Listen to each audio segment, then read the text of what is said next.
মুখ্যমন্ত্রী ভাষণকে ঘিরে পশ্চিমবঙ্গ বিধানসভা ধুন্ধুমার, বিজেপি 5 বিধায়ককে সাসপেন্ড, অধ্যক্ষের সিদ্ধান্তে ক্ষোভ প্রকাশ শুভেন্দু, শুরু রাজনৈতিক চর্চা। কি বলবেন? কিছু বলবেন? দেখুন, মুখ্যমন্ত্রীর যত ইলেকশন আসছে পায়ের তলা থেকে মাটি সরে যাচ্ছে, যত স্ক্যাম সামনে আসছে, নেতারা জেলে যাচ্ছে, উনি খুব টেনশনে আছেন। কি বলতে কি বলছেন কাকে ঠিক নাই। তো সেই জন্য এই ধরনের কথা বললে বিরোধী পক্ষ তো তার প্রতিবাদ করবেই। তাদেরকে তুলে ফেলা হবে, মারা হবে, তাদের সঙ্গে অসভ্যতা করা হবে। এই তো গণতন্ত্র হতে পারে না। সাসপেন্ড করে দাও, বার করে দাও, কতদিন আপনি বার করবেন? বিধানসভাটা আছে কি জন্য? সেখানে বিরোধীরা আওয়াজ তুলবে বলে। সেটা উনি সহ্য করতে রাজি নন।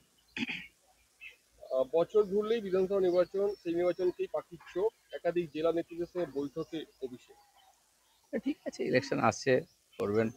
সংগঠন আছে নাকি গুন্ডামস্তান পুলিশ দিয়ে ইলেকশন করতে হবে, এটা বুঝে নিচ্ছেন। মাঝখান থেকে এসআইআর আসছে, এসব সমস্যা নিয়ে মাথায় চিন্তা আছেই, তার জন্য হয়তো মিটিং সিটিং হচ্ছে। মোদি চোর, বিজেপি চোর, মমতা বন্দ্যোপাধ্যায়। না, কে চোর সে তো বাড়ির দিকে তাকালে বুঝতে পারবেন। আমার মনে হয় যে দেখবেন তাদের কুকুর বিড়ালের নামেও অ্যাকাউন্ট আছে, টাকা আছে ব্যাংকেতে।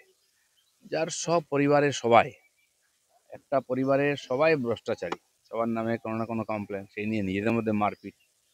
সবাই রাজনীতিতে এসেছে ইনকাম করার জন্য। তো পুরো পরিবার যেখানে ভ্রষ্ট, তারা অন্যের দিকে কি করে আঙুল তোলে? স্লোগান দিলে কি লোক মেনে নেবে নাকি? সমস্ত রাজ্যের মুখ্য নির্বাচনী আধিকারিকদের ডেকে পাঠালো জাতীয় নির্বাচন কমিশন। যেভাবে বিহারেতে এসআইআর হয়েছে সফলভাবে, পশ্চিমবাংলায়ও করার চেষ্টা করছে নির্বাচন কমিশন। আর প্রশাসনিক যারা আছেন কর্মচারী, তাদের দিয়েই তো করতে হবে। আমার মনে হয় তারই প্রস্তুতি চলছে এবং এটা অবশ্যই হওয়া উচিত। আর এই সরকার যদি সহযোগিতা না করে, রাষ্ট্রপতি শাসন জারি করে এখানে এসআইআর করা উচিত।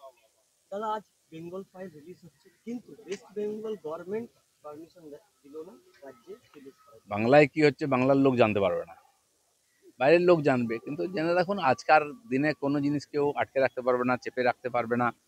লোক বাড়িতে বসে দেখে নেবে, হলে যাবে না। হলের যারা মালিক তারা হয়তো লাভবান হতেন এই সিনেমা দেখিয়ে, কারণ খুব ক্রেজ আছে, মানুষ যেতে চাইছে। অনেক দিন পরে একটা সিনেমা নিয়ে চর্চা হচ্ছে।